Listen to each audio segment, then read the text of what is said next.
주일 예배에 나오신 여러분들을 주의 이름으로 환영합니다. 오늘 또 거룩한 예배 가운데 우리가 함께 나왔는데요. 우리 주변의 지체들과 같이 인사하며 함께 교제를 나누겠습니다.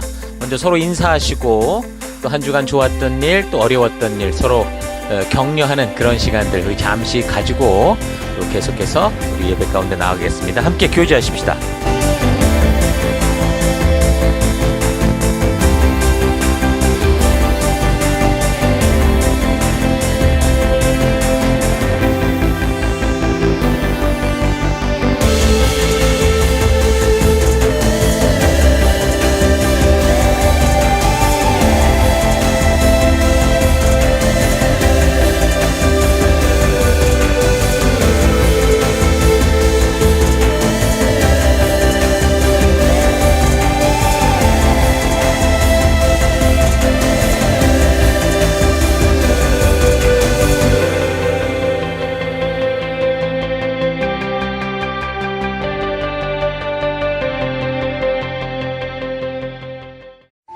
이제 우리가 예배 가운데 나아가기 전에 우리 잠시 지난 주간 우리의 삶들을 되돌아보십시다. 우리 하나님 앞에 나아갈 때 더러운 모습, 죄의 모습으로 나아갈 수가 없습니다. 이 시간 다 같이 함께 한 주간을 되돌아보시면서 회개 기도하시고 또 이런 예배를 허락하신 하나님께 감사드리고 우리 하나님 앞으로 온전한 모습이 될 수 있도록 다 같이 우리 잠시 회개하며 기도하십시다. 기도하겠습니다.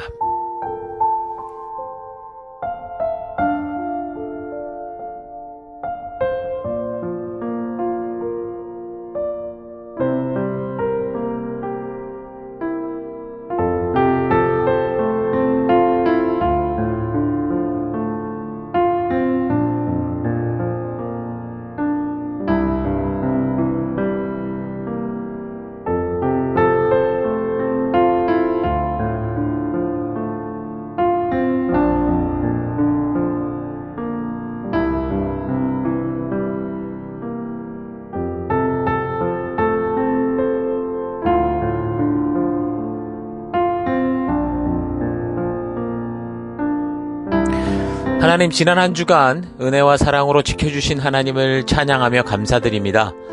우리가 주의 사랑으로 살면서도 늘 부족했고 또 욕심과 타협하며 살아왔던 삶을 회개합니다. 하나님, 주의 은혜로 회복되기 원합니다. 참된 예배자가 되며 복음의 증인되기 원합니다. 하나님, 이 시간 우리가 예배로 나아갑니다. 우리 예배를 받아주옵소서. 예수님 이름으로 기도했습니다. 아멘. 자, 이제 다 같이 우리가 함께 주일 우리 찬양과 경배로 나아가겠습니다. 할렐루야!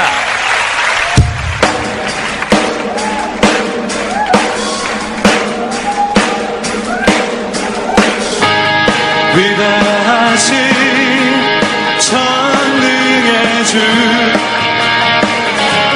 신실하고 변함없으시네. 평생에 찬양하리.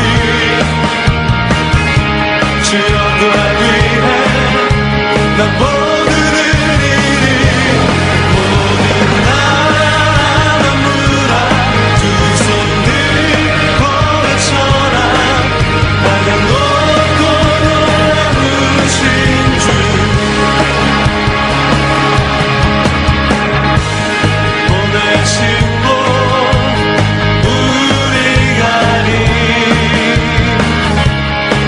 보내신 세상이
주님께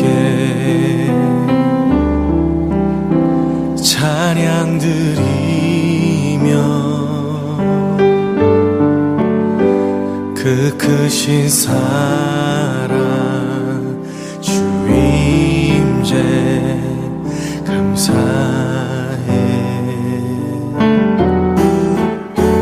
어두움 속에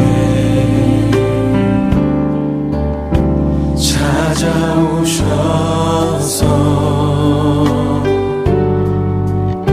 주님의 영광 보게 하시네.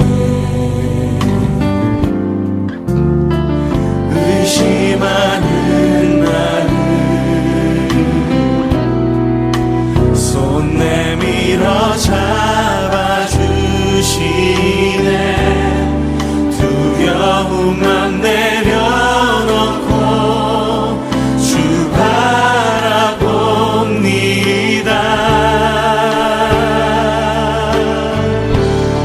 주님을 보게 하소서. 나를 붙드소서. 내 뜻과 내 생각 내려놓고 주님 앞에 나 엎드려 주의 음성 주의 음성 기다리니 나를 부르실 때 믿음으로 걸어가리.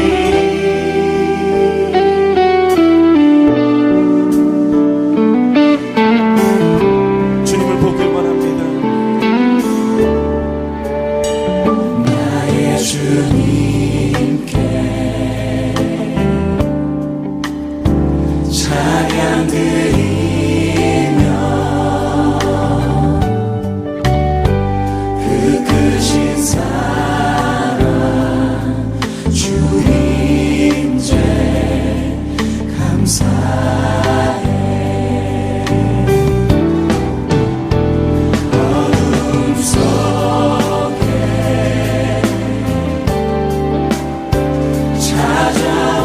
찾아오셔서 주님의 영광 보게 하시네.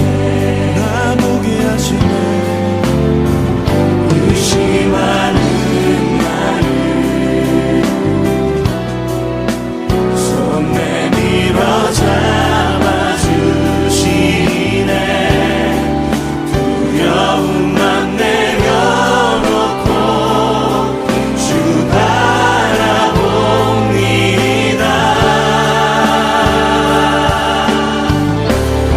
주님을 보게 하소서.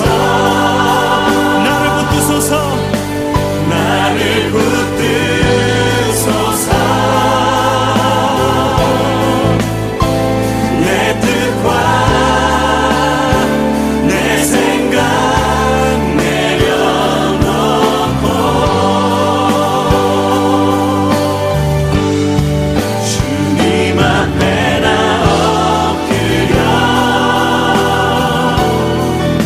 주의 음성 기다리니 오 주님 나를 부르실 때 믿음으로 우리 다시 한번 고백합시다. 주님 우리의 눈을 들어 주님 보게 하여 주시옵소서. 주님을 보게 하소서. 나를 붙드소서. 내 뜻과 내 생각 내려놓고 주님 앞에 나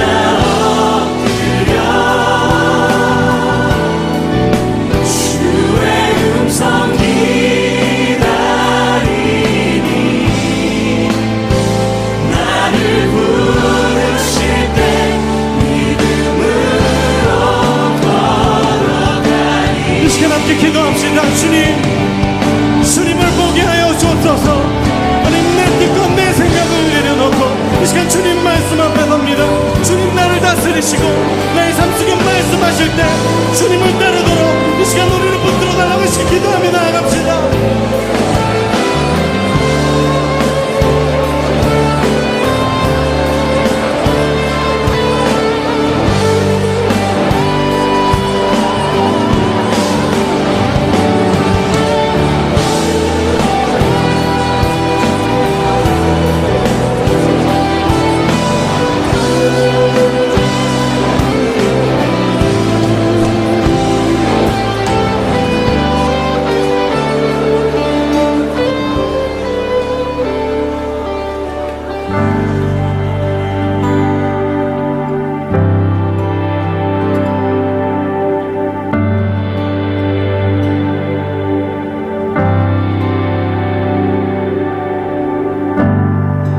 우리가 살고 있는 이 세상은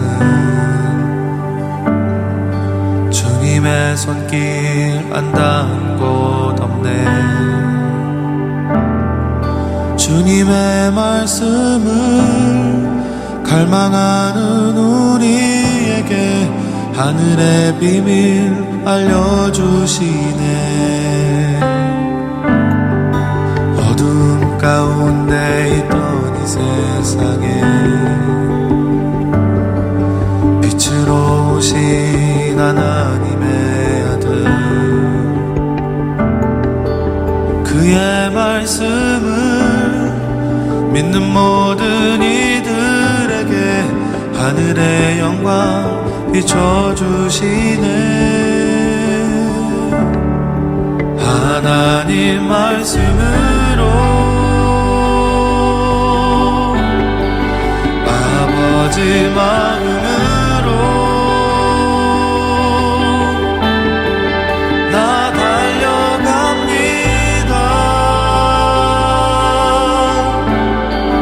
나 돌아갑니다.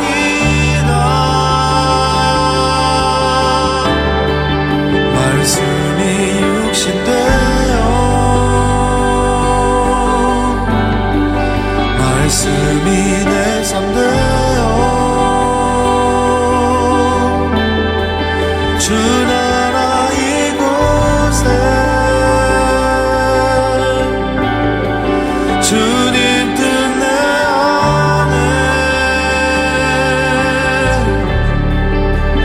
이루소서.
이루소서.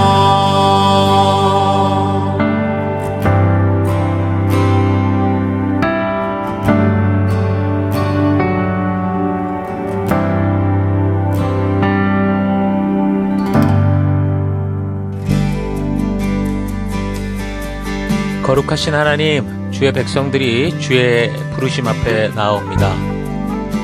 지치고 상한 영혼들, 외롭고 곤고한 하루하루를 보내는 이들, 육신의 질병과 마음의 고통으로 지친 영혼들, 하나님 간절한 소망이 있는 영혼들을 위로하여 주시고 치료하여 주시고 거룩한 생명의 길로 인도하여 주옵소서.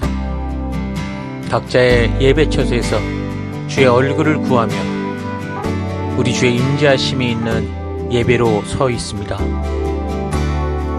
우리의 예배를 받아주옵소서. 주의 거룩한 지성소에서 우리들을 오라 하실 때 예수의 피를 힘입어 겸손히 나아가는 우리가 되기 원합니다. 다 같이 사도신경을 고백하겠습니다. 나는 전능하신 아버지 하나님 천지의 창조주를 믿습니다. 나는 그의 유일하신 아들 우리 주 예수 그리스도를 믿습니다. 그는 성령으로 잉태되어 동정녀 마리아에게서 나시고 본디오 빌라도에게 고난을 받아 십자가에 못 박혀 죽으시고 장사된 지 사흘 만에 죽은 자 가운데서 다시 살아나셨으며 하늘에 오르시어 전능하신 아버지 하나님 우편에 앉아 계시다가 거기로부터 살아있는 자와 죽은 자를 심판하러 오십니다. 나는 성령을 믿으며 거룩한 공교회와 성도의 교제와 죄를 용서받는 것과 몸의 부활과 영생을 믿습니다. 아멘. 하나님, 우리의 이 고백이 단지 입술의 고백이 아니라 예배 순서로서의 고백이 아니라 우리의 삶으로 드러나는 고백, 우리 삶의 향기가 되고 우리의 그리스도의 편지로서 드러나는 우리가 되기 원합니다. 오직 주만 바라봅니다. 예수님 이름으로 기도했습니다. 아멘. 우리 주변 분들과 같이 인사하십시다. 하나님께서 당신을 사랑하십니다. 아멘. 6월 18일 우리 또 하나님 말씀 함께 살펴가도록 하겠습니다. 자, 오늘은 룻기서를 다루게 됩니다. 오늘 룻기 이제 1장에서 4장 그리고 서론에 대한 부분들 한 번에 다 나누도록 하겠습니다. 하나님 나라는 믿음의 나라다. 하나님 나라는 믿음의 나라다. 이런 제목으로 함께 말씀 살펴가도록 하겠습니다. 자, 본문에 해당되는 1장 1절부터 5절까지 봉독해 드리겠습니다. 사사시대에 그 땅에 기근이 든 일이 있었다. 그때에 유다 베들레헴 태생의 한 남자가 모압 지방으로 가서 임시 살려고 아내와 두 아들을 데리고 길을 떠났다. 그 남자의 이름은 엘리멜렉이고 아내의 이름은 나오미며 두 아들의 이름은 말론과 기럐이다. 그들은 유다 베들레헴 태생으로 에브랏 가문 사람인데 모압 지방으로 건너가 거기에서 살았다. 그러다가 나오미의 남편 엘리멜렉이 죽고 나오미와 두 아들만 남았다. 두 아들은 다 모압 여자를 아내로 맞이하였는데 한 여자의 이름은 룻이고 또 한 여자의 이름은 오르바였다. 그들은 거기서 10년쯤 살았다. 그러다가 아들 말론과 기럐이 죽으니 나오미는 남편에 이어 두 아들마저 잃고 홀로 남았다. 예, 오늘 이제 계속해서 우리가 이제 룻기를 이제 살펴가게 됩니다. 자, 룻기서는 시대적으로 어느 때쯤인가 하면 사사시대 이후에 이어져가는 그런 역사는 아니고요. 레위기 같은 경우가 시내산에서 머무는 동안 있었던 일들이고, 신명기 같은 경우는 모압 평지에 머물 때 있었던 일인 것처럼 룻의 이야기도 사사시대 어느쯤인가 있었던 이야기다라고 우리가 알 수 있습니다. 그러니까 항상 성경의 이 사건들을 역사적으로 정확하게 언제라고 이렇게 규정하는 게 쉽지는 않습니다. 왜냐하면 성경 본문 자체에 이제 그런 얘기들이 정확하게 언급되지 않는 경우가 많기 때문이죠. 그래서 어떤 사람들은 아마도 이 룻의 시대가 기드온이나 입다 사사가 활동하던 시대일 것이다 라고 추측을 하거든요. 미디안 족속의 압제를 받던 시기가 따지고 보면 이제 BC 12세기 후반경으로 보이는데, 이러한 연대 추정이 가능한 거는 BC 1010년에 이제 다윗이 예루살렘 이전에 이제 헤브론에서 통치를 시작하는 그때를 역사적으로 추적이 가능한 시기를 추정을 한 것으로 볼 수 있습니다. 왜 그러냐면 이 다윗이 여기 지금 오늘 우리가 살피는 이 룻이라는 주인공의 증손입니다.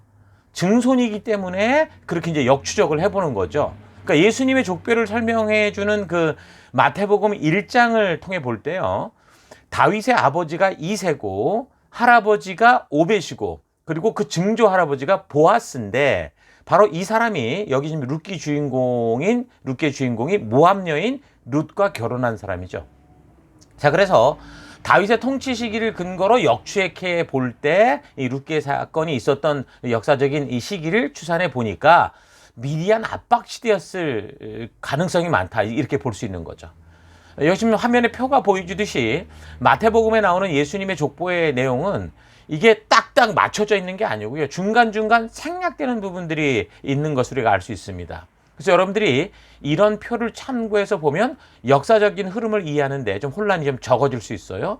지금 여기서 보이는 이 끝에 이제 보아스, 오벳, 이셋, 그다음에 다윗으로 넘어가기 이전에 살몬, 10대 살몬, 그리고 이제 11대가 보아스로 나오는데 마태복음에는, 그런데 실제로 살몬은 이 가나안 땅의 정탐꾼으로서 그 가나안의 기생이었던 라합과 결혼했던 사람이거든요.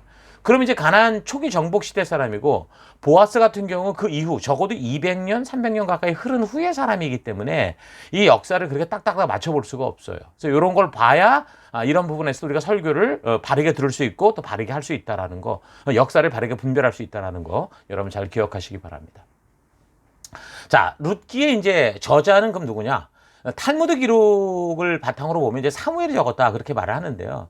근데 대부분의 이제 성경학자들은 본서의 저자를 사무엘로 보지 않죠. 왜 그러냐면 본서 4장 22절에 보면 다윗과 그의 조상에 대한 이름이 기록되어 있단 말입니다.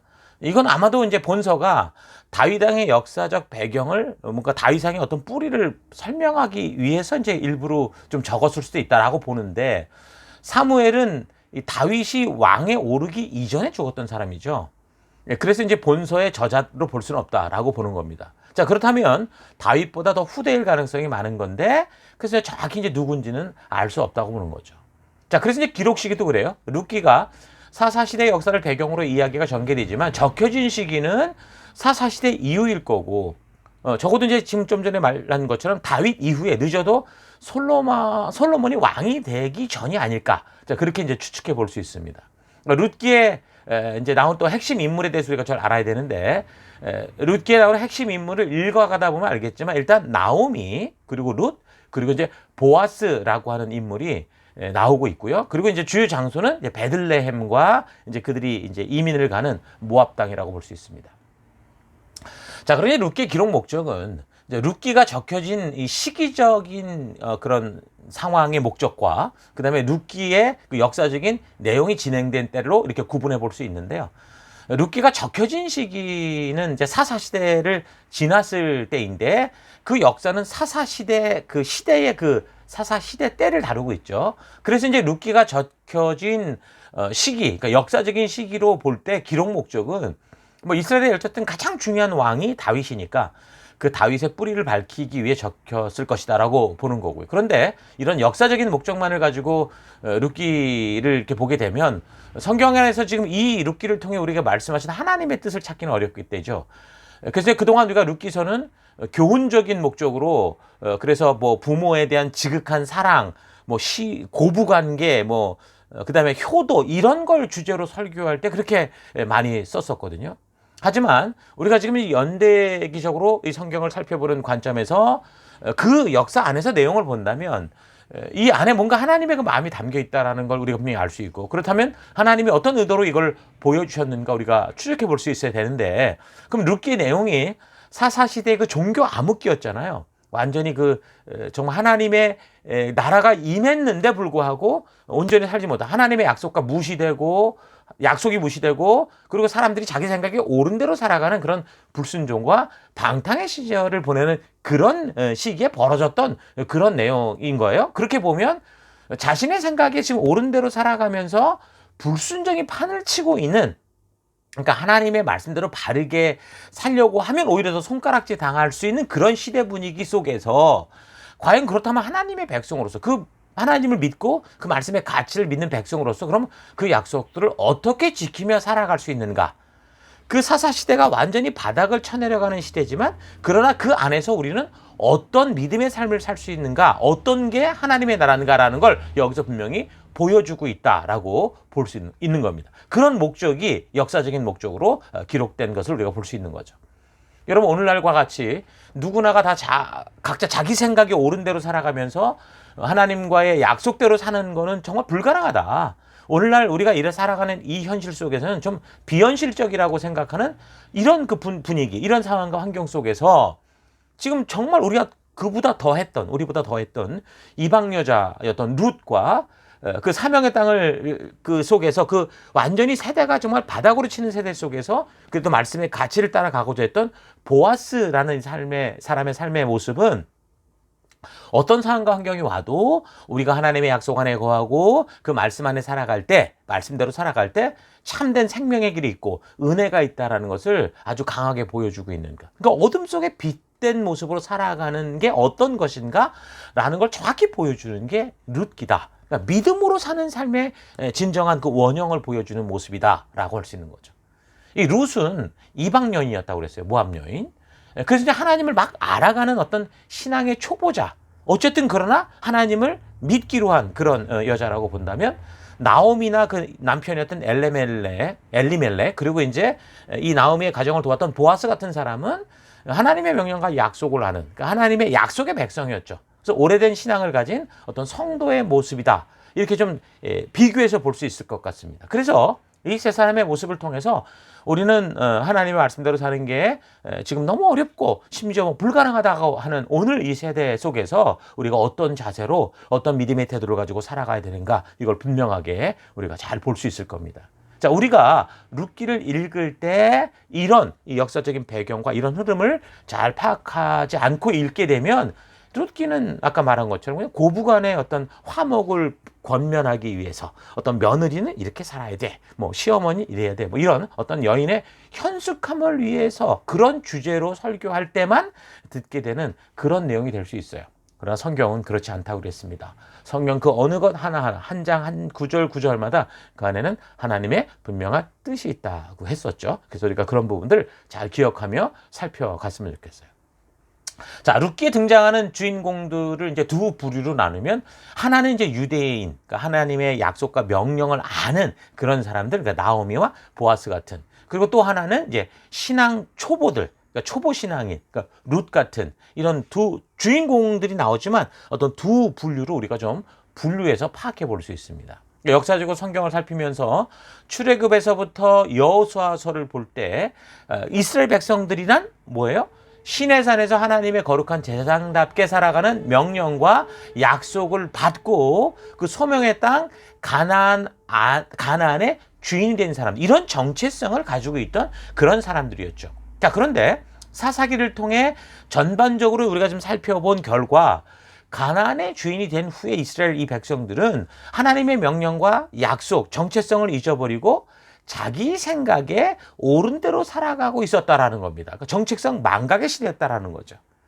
하지만 오늘 룻기의 내용을 근거로 볼 때 물론 시대 분위기는 그랬지만 그러나 그렇다고 해서 저들이 하나님의 명령과 약속을 아주 모르고 뭐 하나님과 전혀 상관없는 그런 삶을 살아가는 이방인이었냐? 그건 아니다라는 걸 알 수 있습니다. 그러니까 나오미가 이민 갔다가 완전히 망해서 돌아왔을 때 결국은 어떻게 이 나오미를 책임져야 되는가, 또 나오미 스스로도 내가 이런 상황일 때 하나님의 뜻 안에서 내가 어떻게 회복될 수 있는가를 알고 있었어요. 실제로 그렇게 문제들을 처리하는데 그 방법이 레위기에서, 그러니까 시내산 언약에서 하나님이 주신 그 방법을 가지고 그렇게 일을 처리하는 걸 볼 수 있거든요. 그러면 이제 사사시대가 우리가 봤을 때는 완전히 뭐 이방에 그냥 다 쪄들어버린 그런 시대라고 유추할 수 있지만, 그러나 이런 내용을 근거로 볼 때 오늘 우리 시대와 비슷한 거죠. 교회를 나오는 많은 사람들이 있는데 실제로 누가 봐도 저건 교회에 다니는 사람 같지 않은 그런 상황들이 많았다. 그렇게 볼 수 있습니다. 자, 그러니까 룻기는 사사시대 속에 백성들이 어떻게 살고 있는지를 좀 상세하게 좀 조명해서 보여주고 있고, 이 사사기는 그 시대 전체를 조명해서 역사를 평가하고 있는데, 사사기의 결론은 그 백성들이 하나님을 알지 못해서, 그러니까 의도를 알지 못해서, 그러니까 하나님의 법도와 규례가 주는 그 의도를 모르고 자기 생각에 옳은 대로 행하여 살아가더라. 이제 그 얘기를 해주고 있는 겁니다.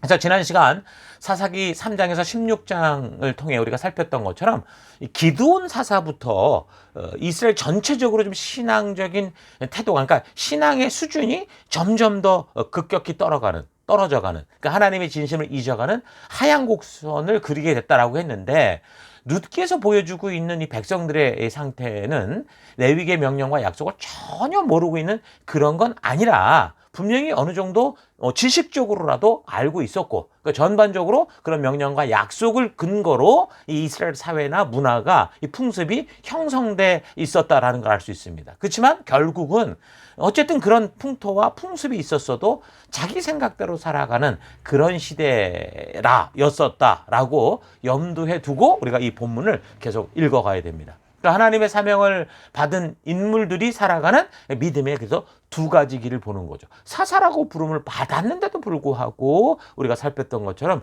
질 떨어지는 그런 삶을 산 거를 볼 수 있었던 것처럼, 오늘 이 룻기를 통해서도 그 인물들 속에 들어갔을 때 이제 그런 길들을 우리가 볼 수 있게 될 겁니다.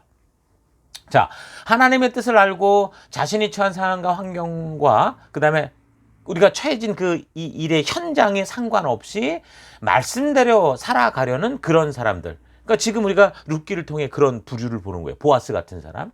또 그렇지 않고 하나님의 뜻을 다 알고 있어요. 그런데 처한 상황과 환경에 따라서 자기 생각대로 살아가는 그런 부류. 그러니까 엘리멜렉이나 나오미 같은 이런 부류의 종류를 우리가 또 이것을 통해 볼 수 있는 거죠.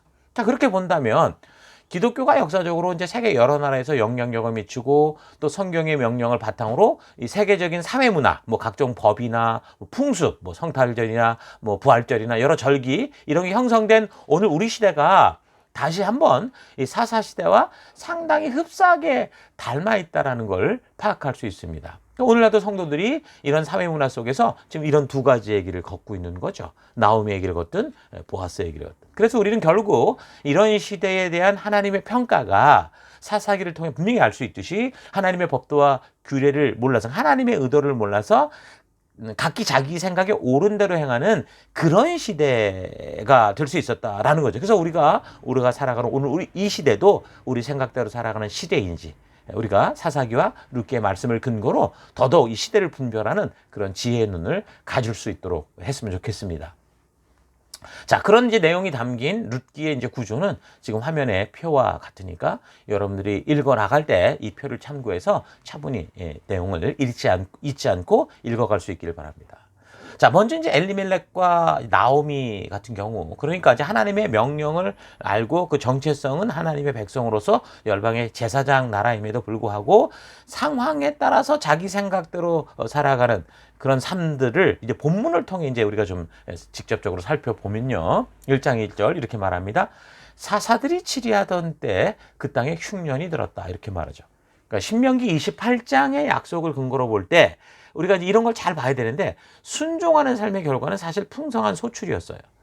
근데 이제 재앙과 기근과 흉년 같은 경우는 결국은 뭐였냐면 하나님의 말씀과 약속을 소홀히 여기고 살아가는 결과다라는 걸 우리가 알 수 있죠. 그래서 신명기 약속, 시내산 언약을 통해 이런 거 우리가 이런 한 구절을 읽어가지만 대충 이런 분위기를 알아야 돼요. 그래서 여기서 흉년은 그런 어떤 불순종에서 삐뚤어진 삶에 대한 어떻게 보면 징계라고 볼 수도 있겠죠.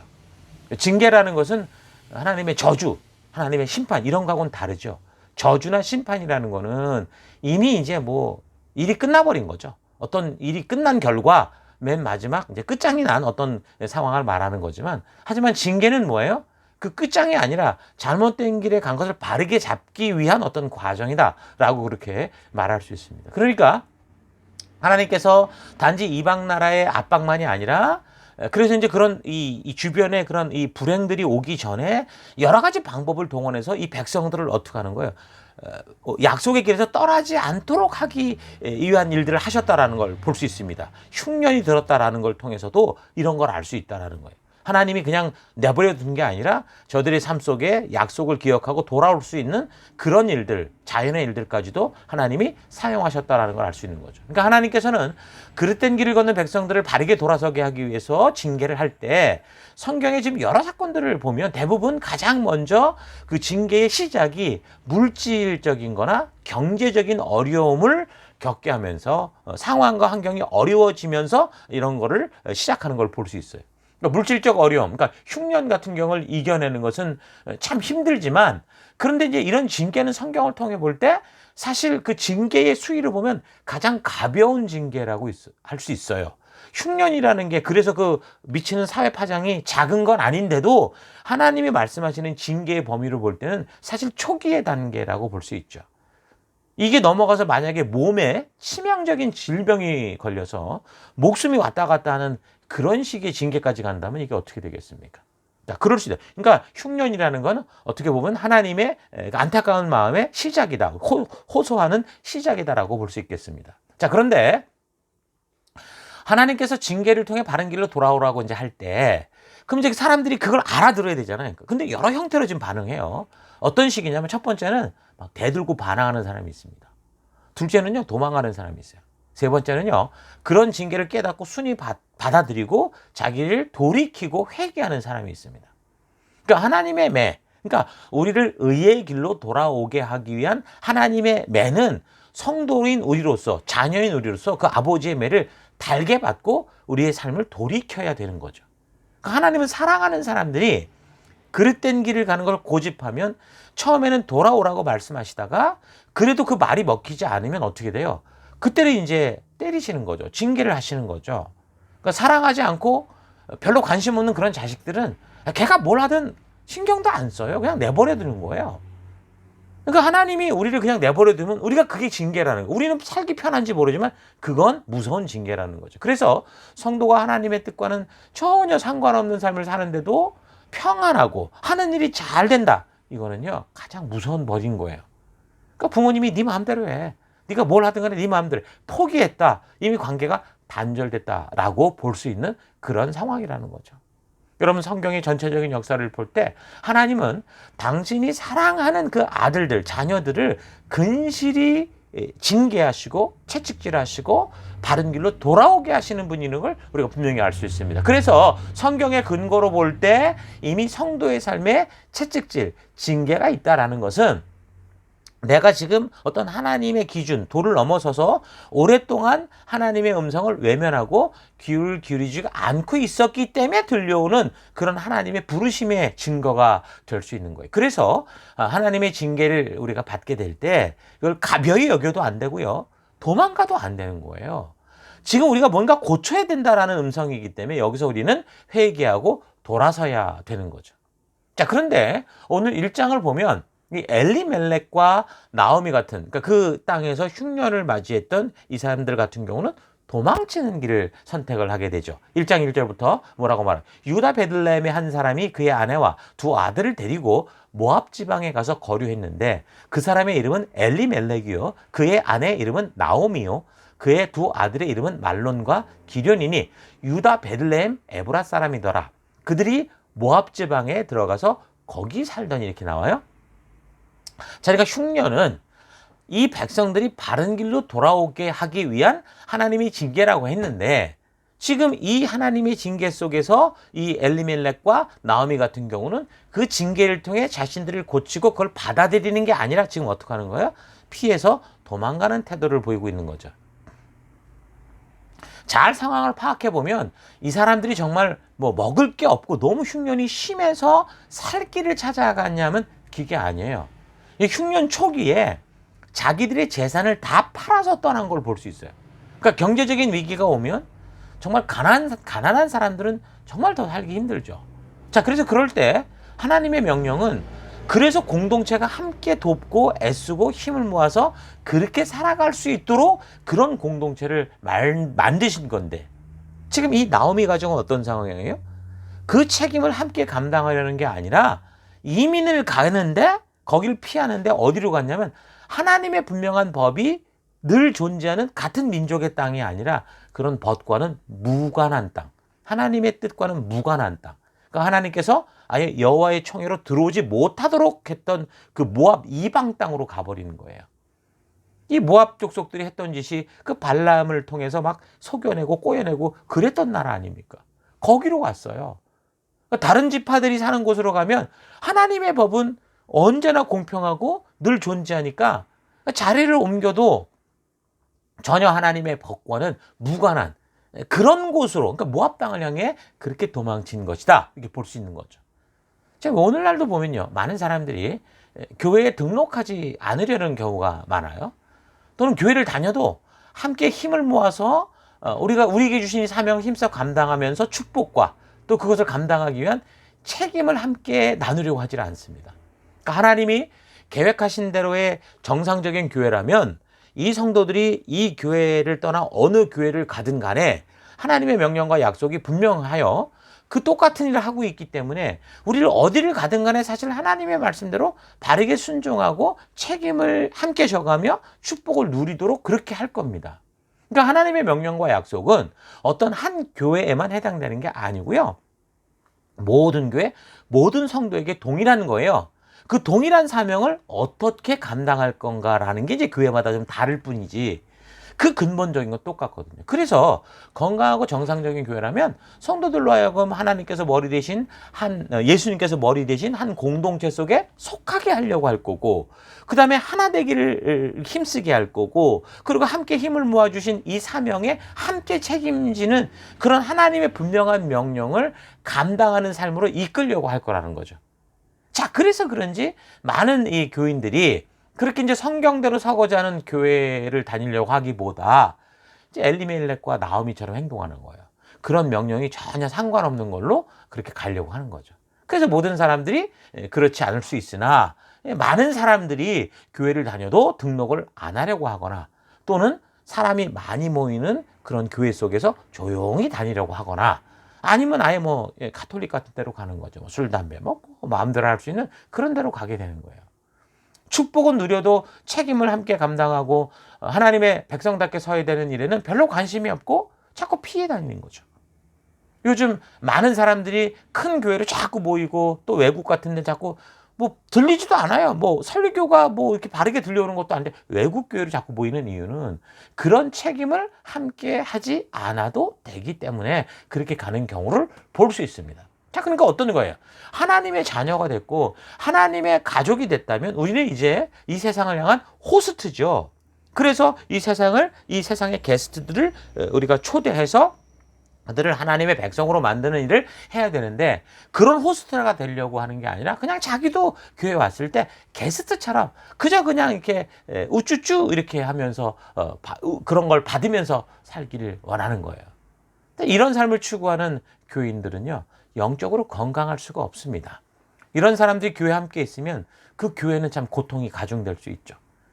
참 쉽지 않은 길은 일이에요. 그러니까 우리의 마음의 변화, 하나님은 그 변화를 요구하시기 때문에 계속 교회 가운데 우리를 부르시는데 그 안에서 고집을 피고 늘 이 혜택만 누리고 책임을 지지 않으려고 할 때는 참 이제 곤란한 공동체가 되고 마는 거죠. 자, 어쨌든 그래서 나오미와 그 남편 엘리멜렉이 그렇게 하나님의 그런 분명한 뜻이 없는 곳으로 모압 땅으로 갔는데 3절을 보면 나오미의 남편 엘리멜렉이 죽고 나오미와 그의 두 아들이 남았다, 이렇게 얘기합니다. 자, 이것도 상황이 점점 심각해가죠. 그러니까 삶의 어려운 상황이 닥칠 때 돌이켜서라는 이 징계라는 걸 깨닫고 그 남편의 죽음을 계기로 이거 한 번 더 어떤 그 의미를 좀 되돌아보고, 하나님이 일부러 남편을 죽인 건 아니지만 이런 삶이 됐을 때 하나님의 뜻을 빨리 알아듣고 좀 그냥 회개하고 뉘우치고 각성하고 다시 그 하나님의 법도 안으로 돌아와야 될 텐데 나오미는 거기에 미련을 계속 뒀던 것 같아요. 그래서 거기서 모압 여자들을 둘씩이나 이제 며느리로 맞아들이게 되는 거죠. 그래서 4절 뭐라고 합니까? 그들은 모압 여자 중에서 그들의 아내를 맞이하였는데 하나의 이름은 오르바요, 하나의 이름은 룻이더라. 그들이 거기에 거주한 지 10년쯤에.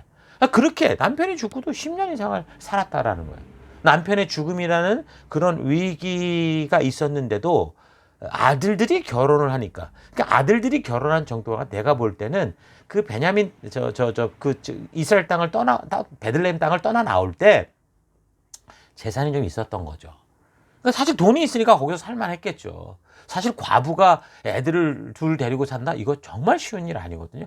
오늘 시대도 힘든데 그 시대는 더더욱 그랬을 건데 그냥 있었다라는 거는 뭐예요? 그만큼 아마 재정이 있었을 것 같아요. 어쨌든 먹고 살만 하니까, 돈으로 견딜만 하니까 자녀들도 결혼시키고 그렇게 모압에 그냥 머무른 거예요. 돌이켜 나오는 게 아니라 거기서 더 터를 잡으려고 10년이나 살았다라는 겁니다. 자, 그런데 이제 5절을 가보면 또 어때요? 이 말론, 그 아들 둘, 말론과 기럨, 이 두 사람이 다 죽었어요. 그래서 이제 이 나오미는 두 아들과 남편이 다 떠나고 혼자 남게 됐다. 그 말인 거죠. 그러니까 하나님의 말씀을 듣지 않았기 때문에 뭐 하나님의 저주를 주겠다 이게 아니에요.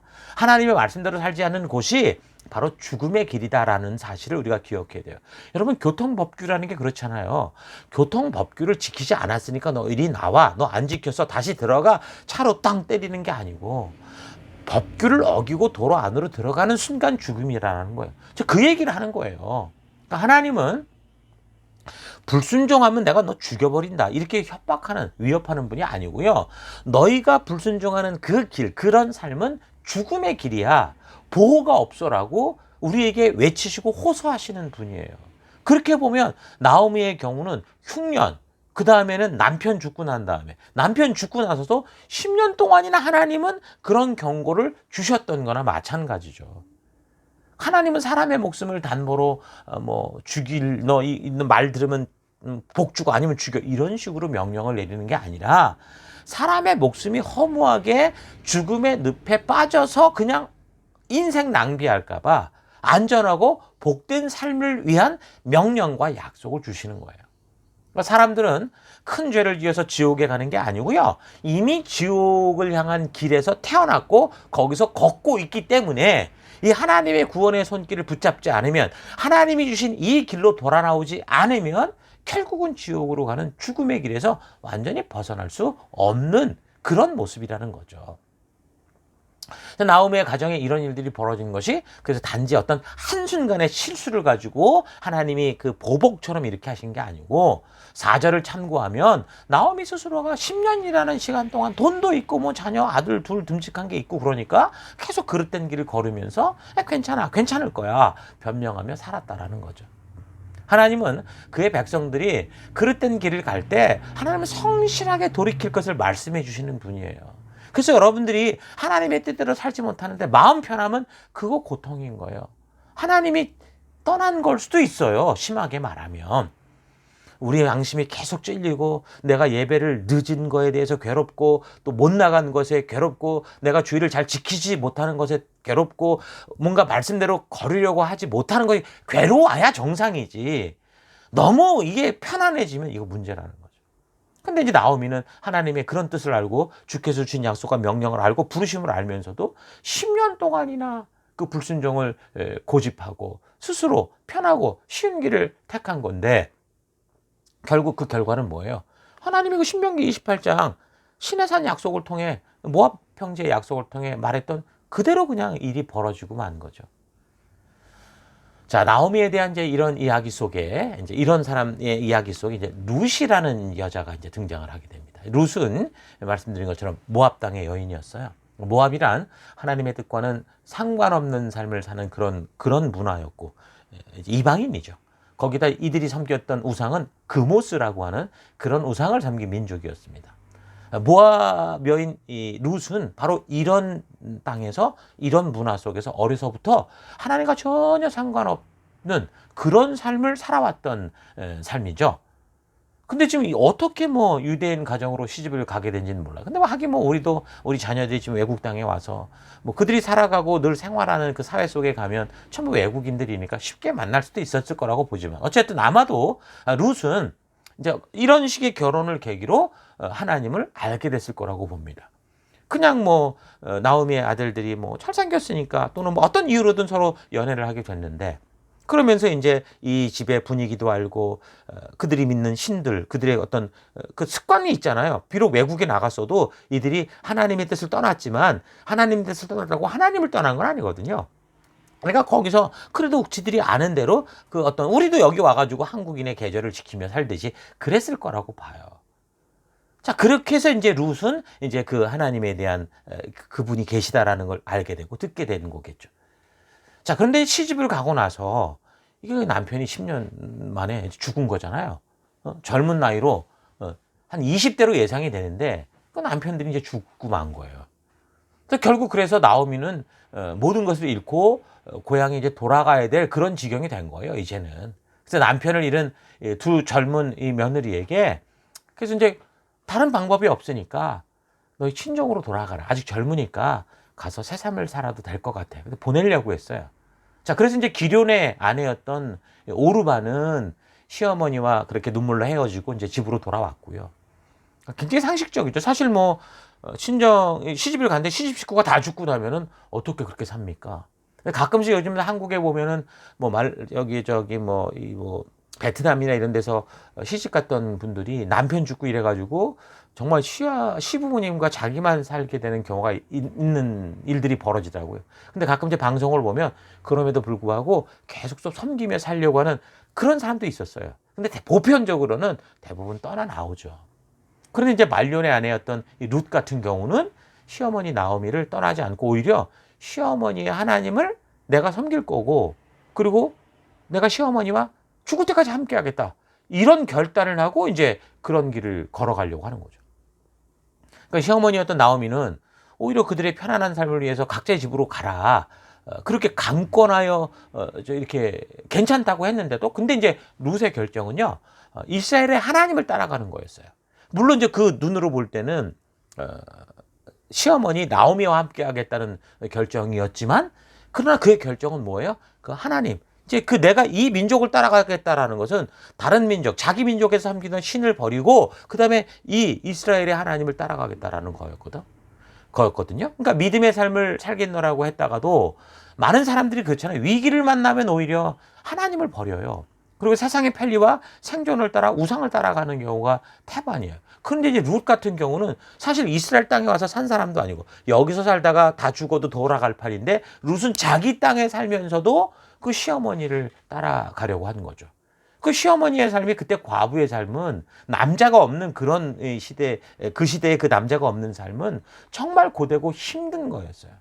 근데 그걸 알았는데 이 청산 과부인 이 시어머니를 쫓아서 또 과부가 된 이 룻이 함께 갈 것을 선택하는 거죠.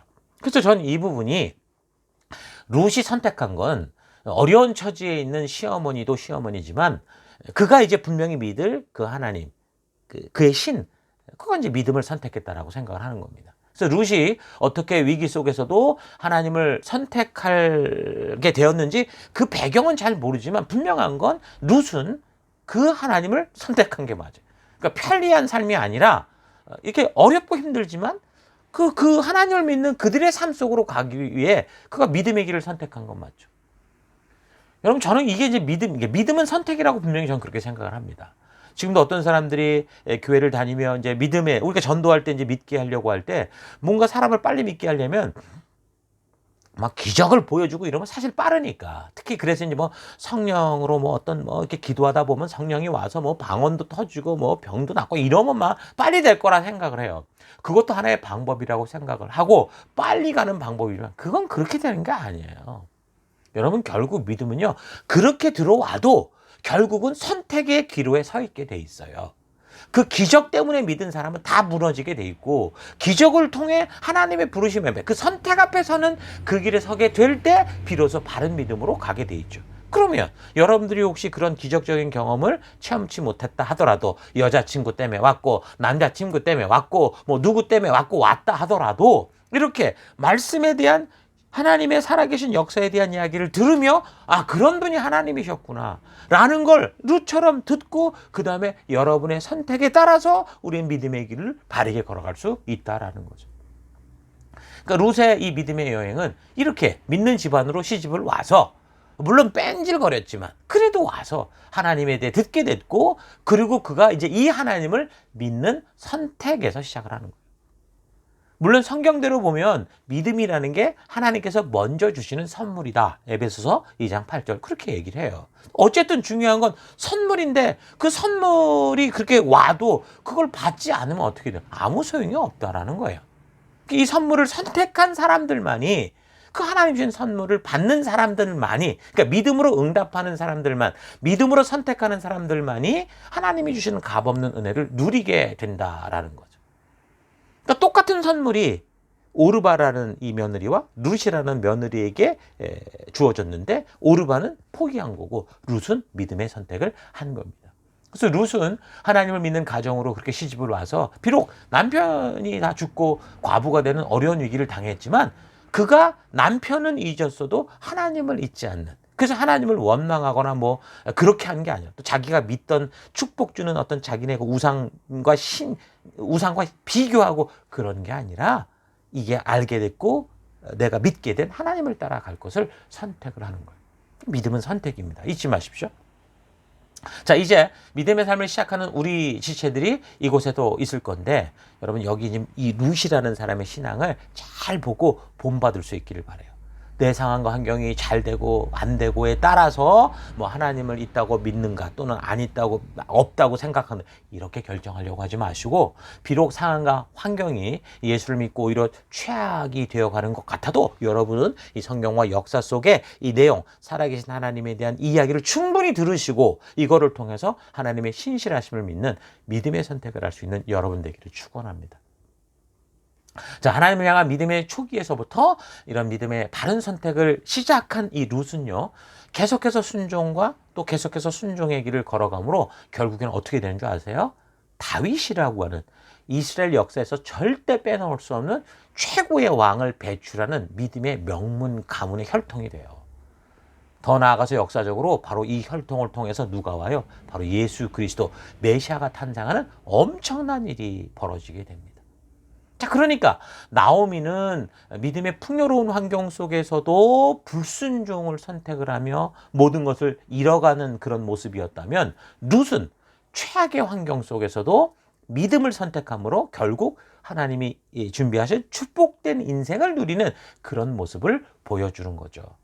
이스라엘 백성들이 그 여리고 성은 크고 견고했어도 무너뜨렸는데 아이 성은 작고 연약했어도 졌던 것처럼 결국 성도의 삶이란 게 그런 거예요. 상황과 환경에 좋고 나쁨의 문제가 아니라 오직 하나님을 믿는 믿음과, 그래서 하나님의 그 말씀을 따라 마음과 뜻과 목숨을 다해 그렇게 그 하나님의 가치를 따라 살아가려고 하는 것, 이게 참된 믿음이다라는 것을 알려주는 게 바로 룻기예요. 그래서 저는 이 룻기의 제목을 하나님의 나라는 믿음의 나라다, 그걸 보여주는 거예요. 이 사사기처럼 다 흩어져가는 종교에 빠진 세상 속에 하나님은 끊임없이 창세기로부터 태초로부터 지금까지 믿음의 나라라는 걸 말씀해주고 있는 그런 내용이 바로 룻기라는 거예요. 자, 그러면 나오미 같은 경우는 어떻게 그래도 회복이 됐거든요. 어떻게 회복이 됐는가? 사사시대 그 누구나가 다 부자가 되기 위해 살고, 그래서 하나님의 명령과 약속대로 살면 바보가 되니까 항상 하나님의 법을 좀 대충 지키고 떠나서라도 최고의 삶을 살려고 그렇게 이제 막 발버둥 치다가 또 안 되니까 이제 하나님의 법에 아예 미치지 않는 모압 땅으로 갔던 이 나오미가 결국 다시 회복될 수 있었던 방법은 뭐였냐면 다시 하나님의 법 안으로 돌아왔을 때 회복될 길이 있었어요. 여러분, 세상의 법은요, 약하고 연약한 존재를 짓밟고 눌러버려요. 하지만 하나님의 법은요, 이 법의 기본 정신이 그렇게 연약한 자를 돕고 함께 행복하게 살아갈 수 있도록 명령을 하죠. 그 하나님의 명령 속에는 그래서 곡식을 추수하다가도 흘리고 남는 것을 내서 다 주워가지 말라, 오히려 좀 남겨라 그래요. 왜요? 객과 고아와 과부를 위해 또는 심지어 동물을 위해서라도 남겨둘 수 있도록 그렇게 하는 정신이 하나님의 법도의 정신이죠. 그래서 우리는 그런 하나님의 법 안으로 들어가야 그래서 우리도 살 길을 찾을 수 있는 거예요. 나오미는 흉년의 때가 시작될 때 하나님의 사회적 명령들, 그러니까 고아와 가난한 자들을 돕는 이 명령을 외면하고 떠나서 잘 살아보겠다고 어떻게 모압 땅으로 자기 거 다 챙겨갔던 그런 여인이었죠. 그리고 모든 걸 잃었던 사람이었어요. 그런데 자기 땅, 그러니까 하나님의 약속과 명령이 존재하는 땅. 비록 그 시대가 사사시대 같았으나 그러나 하나님의 그 법도가 그들의 풍토요, 풍습이요, 삶의 어떤 기본 이 문화가 돼버린 자기 땅에 와서 비로소 자기가 불순종하며 다 가져갔던 거 다 잊어버린 거를 오히려 그 말씀의 법도 안에서 그 파산 상태에서 먹고 살 수 있는 그 혜택을 누리며 살 수 있었어요. 하나님의 보호하심과 돌봄이 없는 이 약육강식의 세상에서 여러분 결코 잘 될 수 없습니다. 그래서 약속을 지키고 함께 책임을 지고 살아가는 주님의 몸된 교회에 속하는 게 성도들에게는 복의 복이 되는 거예요. 여러분들이 교회에 와 있다라는 게 뭐예요? 복일 거예요. 하나님의 법도 안에 있다라는 게 복이라고요. 그럼 그 안에서 우리가 어떻게 살 것인가를 오늘 나오미처럼 될 것인지 룻처럼 될 것인지 보아스처럼 될 것인지 여러분 잘 기억하셔야 돼요. 우리는 하나님의 뜻대로 살면 꼭 이 세상에서 뭐 뒤처지고 굶어 죽고 막 이럴 거라고 생각을 하죠. 그러나 하나님의 뜻이 꺾이고 정말 이 세상에 그런 하나님의 법이 없어지면 어떻게 해요? 정말 강한 자만 살아남는 약육강식 이런 그런 세계가 돼서 결국에는 약자들은 다 죽게 돼 있어요. 여러분 하나님의 말씀의 원리 그 약속대로 사는 이 교회 공동체, 믿음의 공동체를 우리가 그래서 사랑해야 되고 그래서 거기에 속한 것을 기뻐해야 되고 그래서 이 공동체가 그런 말씀의 가치가 주도하는 것을 실천하는 공동체로 만들어야 되는 거예요. 그리고 우리도 나오미가 하나님 법 안에서 회복되는 것을 이렇게 우리가 직접 보잖아요. 이렇게 역사를 통해 근거를 통해. 우리도 그래서 모두가 함께 힘을 모아서 하나님의 말씀의 원리가 통하는 사회, 하나님의 말씀의 원리가 통하는 가족, 그런 교회, 그런 셀, 그런 나라, 그런 문화를 우리가 세워가야 되는 거예요. 그러면 나도 그 안에서 축복을 누리고 또 더불어 사는 모든 사람들이 함께 하나님이 이미 주신 축복을 누리며 살아가는 그런 회복되는 사회가 될 수 있다는 거죠. 오늘 우리는 이 시대 속에서 한 교회에 함께 살아갈 때 하나님의 뜻이 무엇인지 분명히 알면서도 늘 쉽고 편리하게 개인주의적으로만 살아왔던 나오미처럼 되지 말고 비록 하나님의 명령과 약속을 정확하지 아직은 이해하지 못했어도 하나님의 존재를 믿는 그 믿음으로 하나님의 말씀의 그 가치를 따라 순종하며 살고자 했던 이 룻과 같이 내 목구멍이 포도청이다 짜증나고 이런 게 아니라 오히려 그 모든 걸 다 잃어버린 시어머니까지도 책임지는 삶을 살아간 룻과 같이 우리가 돼야 된다는 거 꼭 기억하시기 바랍니다. 자, 이번에는 그럼 이제 하나님의 뜻이 무엇인지 알고 그 험악한 환경 속에서도 그 공동체를 버리지 않고 말씀대로 살았던 보아스에 대해서 좀 우리가 좀 살펴보겠습니다. 자, 보아스는 흉년이라는 위기의 순간에 이 나오미의 가정처럼 그 공동체를 떠나지 않았어요. 일단 함께 그 고통의 현장에 있었고 하나님 주신 책임을 감당하던 그런 사람이죠. 그러니까 교회 속에서도 그런 거예요. 교회가 함께 살아가며 뭐 천국 같은 데가 아니에요. 여기는 우리가 성장하는 곳이기 때문에 늘 부족하고 연약한 우리들이 다투고 깎이고 이러면서 가다 보니 고통스러울 수 있어요. 힘들 수 있어요. 근데 어떤 사람들 그래서 떠나는 사람들이 있어요. 이 나오미처럼. 어떤 사람들은 그런데도 불구하고 그래도 우리가 이곳에서 하나님 주신 이 법도 안에 살아야 된다라는 그 오직 한 일념으로 믿음으로 함께 가는 그런 사람들이 있죠. 그게 바로 이제 보아스 같은 사람이라고 볼 수 있어요. 룻은 시어머니의 고향, 본인에게는 타향이죠.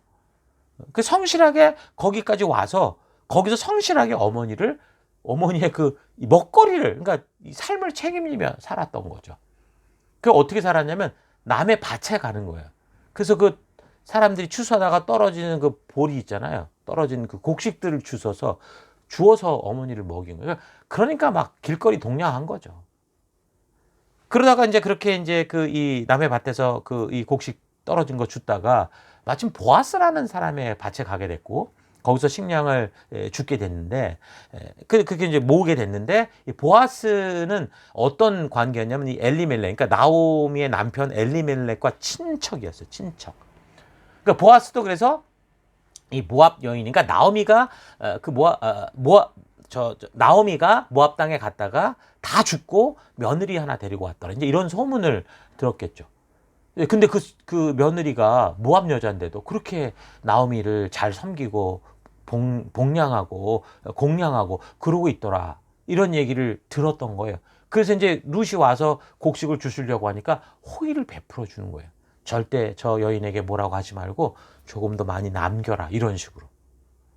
자, 그러니까 이제 이것 때문에 이제 이 좋은 소식을 듣게 되면서 나오미가 사실 어떻게 보면 부끄러워서 아마 자기가 이 하나님의 법 안에서 뭔가를 요구할 게 있는데도 그러지 않았던 것 같아요. 근데 이제 나오미가 이런 이 보아스의 이런 뭐라 그래 친절을 통해서 이런 관계를 통해서 하나님께 주신 법을 근거로 롯에게 이제 좋은 기회를 만들어줘요. 좋게 말하면 이제 롯을 이제 어떻게 좀 룻을 책임져야 되니까 며느리를 좀 살려내려고 그렇게 이제 합니다. 그래서 룻은 시어머니 나오미가 말해주는 대로 순종을 하는 거예요. 그래가지고서 그 낮에 그렇게 곡식국 죽고 왔는데 이제 그 추수가 끝날 때쯤 돼서 이 시어머니 나오미가 룻에게 좀 깨끗하게 입고 잘 차려입어라. 그래서 나중에 이제 그 추수 파티 할 때가 있는데 거기 가서 보아스라는 사람이 잘 때 그 이부자리로 들어가라고 그런 거예요.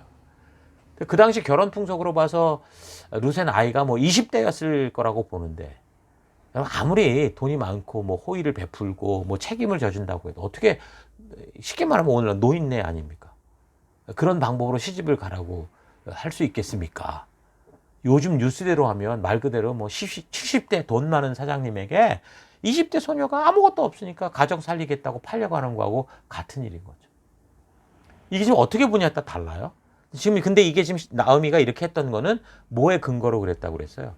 하나님이 이미 말씀하셨던 그 시내산 언약을 근거로 좀 얘기하는 거라서. 그래서 이제 룻이 순종을 해요. 돈 많은 노인네 잘 물어서 저 사람 빨리 죽을 거니까 내가 좀 잘 살아보자 이런 게 아니고요. 하나님께서 주신 이런 살리는 법이 있다라는 걸 알았던 거죠. 그래서 율법에 대해서 나오미가 하는 말을 듣고 그렇게 그냥 순종을 하는 거예요. 그래서 20절을 보면 나오미가 자기 며느리에게 이르되 그가 여호와께로부터 복받기를 원하노라. 그가 살아있는 자와 죽은 자에게 은혜 베풀기를 그치지 아니하는도다 하고 나오미가 또 그에게 이르되 그 사람은 우리와 가까우니 우리의 기업을 물을 자 중에 하나다. 이런 얘기를 해요. 이게 뭐냐면 이제 고엘 제도 같은 건데 그 어떤 친척의 어려움이 있을 때 어떤 경우 그 같은 친족이 이런 것들을 책임져 주는 그런 고엘 법칙이 있었어요. 이제 그런 것인 거죠. 그러면서 또 하나는 거기에 따른 수원법이라고 하는 이미 뭐 몇 번 들었을 텐데 신명기 25장에 나오는 그런 법까지 다 이게 포함되어 있는 그런 이야기를 하는 거예요. 이런 수원법은 뭐였냐면 쉽게 말해서 형이 죽었어요. 자녀가 없이. 그러면 형수에게 이 동생이 그러니까 남자 동생이 씨를 주는 거죠. 오늘날로 생각하면 뭔 짓이야 이럴 수 있는데 그 시대 고대 근동지역이나 이런 데 보면 이런 것들이 그런 경우가 있었어요. 동생이 형수에게 들어가서 형의 대가 끊어지지 않게 하려는 게 목적이었어요. 대가 끊어지지 않고 또 살 수 있도록 해주기 위해. 근데 이거는 꼭 지켜야 되는 의무사항은 아니었고요. 그러니까 동생이 그런데 이제 형수에게 들어가는 그러니까 책임을 지는 사회 분위기였는데 근데 그걸 거부하게 되면 어떻게 되냐면 얼굴에 침뱉음을 당하면서 형의 집을 세워주기 싫어하는 놈이다. 그러니까 비난과 책임을 그 책임 회피를 좀 수치로 감당할 수밖에 없는 모욕을 감수해야만 이거를 거절할 수 있던 거죠. 그러니까 중요한 거는 이렇게 뭐 동생이 형수에게 씨를 준다라는 개념이 아니라 책임의 의미이기 때문에 오늘 이 시대 속에 이런 수원법이 적용이 되지 않지만 수원법을 만들었던 그 의도와 의미는 우리가 지금도 할 수 있는 거예요. 쉽게 말하면 그런 일이 있으면 지금 형수를 정말 우리가 책임진다, 씨를 책임지는 게 아니라 삶을 책임지는 그런 일들은 우리가 분명히 해야 되는 건 분명히 맞다라는 거죠. 오늘날로 보자면. 어쨌든 그렇게 그 동생이 그런 의무를 거부하면 이제 계속 이제 그 다음 사람에게 이제 이게 책임이 이어져 가게 되는 거예요. 그래서 여러분 창세기 38장에 보면 유다 같은 경우 결국에는 그렇게 아들 둘 죽고 불안하니까 어떻게 했어요? 미루다가 며느리 다말이 그걸 이 수원법을 근거로 요구를 한 거죠. 몰래 창녀로 변장을 해가지고 결국 시아버지 유다와 그렇게 관계를 갖게 되고 그래서 그게 그 혈통이 지금 여기로 흘러나오고 있잖아요. 그러니까 수원법이라는 이 수원법의 목적은 가장 큰 이유는 가문의 대를 잇게 하는 거였고 두 번째는 가문의 재산을 보호해 주려는 거였어요. 땅 문제 때문에 자꾸 다른 집하고 결혼하고 복잡해지니까 이제 그런 것도 있었고요. 세 번째는 자식이 없는 과부, 그러니까 연약한 사람을 책임지고 보호하기 위한 거였고요. 네 번째 같은 경우는 이제 이런 믿음의 이 부름받은 정체성을 가진 이 하나님의 자녀들이 이방인과 결혼하는 것을 방지하려는 그런 목적도 있었어요. 그래서 여기 룻이 보아스의 이불 속으로 들어간 그 이유는 세 번째에 해당된다고 볼 수 있겠죠. 자식이 없는 과부를 보호하기 위해서. 나오미도 사실 이런 의미에서 자기를 이렇게 돌봐주는 이 며느리를 책임져주고 싶은, 그러니까 서로가 희생하며, 그러니까 이 헤세드라고 하는데 그런 희생적 사랑을 서로가 하는 그런 이유긴 해요. 어쨌든 룻의 경우는 첫 번째 이유가 아닌 거, 그러니까 가문의 대를 잇기 위한 그런 게 아니라 룻이 보아스의 자녀를 낳은 거지, 보아스가 뭐 나오미의 가정의 혈통을 이어주는 그런 자녀를 낳은 거는 아니기 때문에 족보를 보면 알아요. 결국은 그렇게 흘러가게 돼 있으니까, 흘러간 걸 볼 수 있으니까. 자, 어찌됐든 아무리 수원법이 있다고 해도 20대의 룻이 할아버지 뻘의 남자를 만난다라는 건 이건 쉬운 일이 아니죠. 저도 지금 보면요, 그 20대 때 초창기에 우리 여자 동기 애들이, 그때 우리 분위기는 보통 여자가 결혼하면 4세에서 5세 연상의 남자하고 결혼을 하는 게 우리 시대 분위기였거든요. 근데 제가 볼 때 우리 동기 여자들이 그렇게 결혼한다고 그러니까 막 그 형들이죠. 형들 같은 게 도둑놈처럼 보이더라고요. 그러니까 내가 결혼할 때 이제 거꾸로 됐죠. 역지사지가 됐는데, 제가 지금 5살 아래 아내와 결혼했으니까 아내 친구들이 뭐 수시로 나를 도둑놈이라는 소리를 저 들은 것 같아요.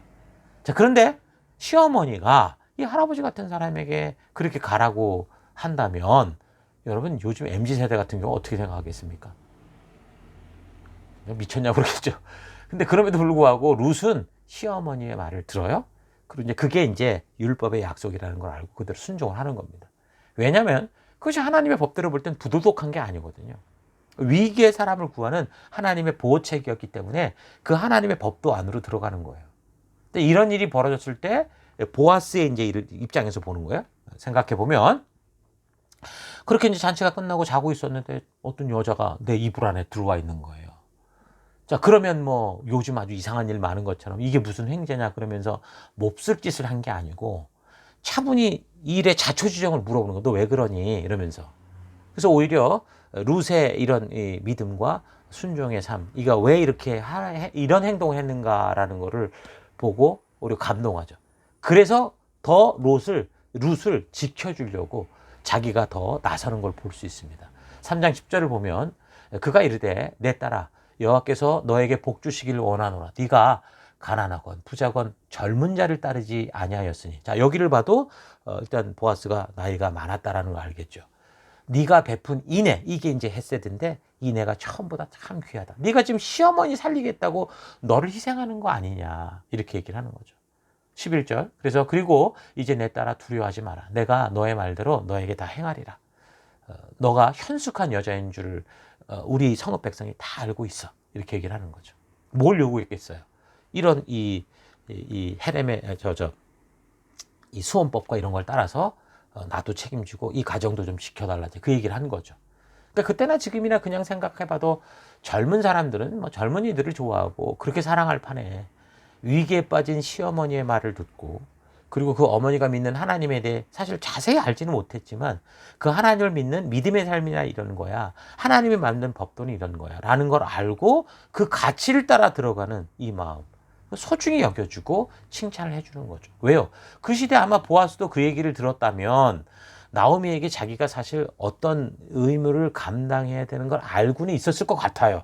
그런데 그냥 사실 그게 뭐 쉽게 뭐 이렇게 너 나 책임져 이럴 문제가 아니기 때문에 어떻게 보면 쉬쉬하고 있었을 수 있었는데, 이런 일이 벌어지니, 그리고 이제 이게 현실로 이제 딱 드러나게 되니까 책임진 자세로 가는 거죠. 그러면서 나오미의 가족이 처한 상황을 하나님께 주셨던 그 법을 그대로 적용해서 적극적으로 풀어가려고 하는 거예요. 3장 12절. 참으로 나는 기업을 물을 자야. 그러니까 그렇게 따지면 맞아, 나도 포함이 돼. 그런데 기업 물을 자의 순서로 보면 나보다 먼저 이런 이 역할을 감당해야 되는 사람이 있어, 이렇게 얘기를 하죠. 그러니까 나오미나 보아스나 이런 형편이 됐을 때 하나님의 율법이 어떻게 하라고 했다라는 건 분명히 다 알고 있었던 거예요. 그리고 이제 수원법을 거절할 때 모욕을 나가는 절차도 있었다고 그랬잖아요.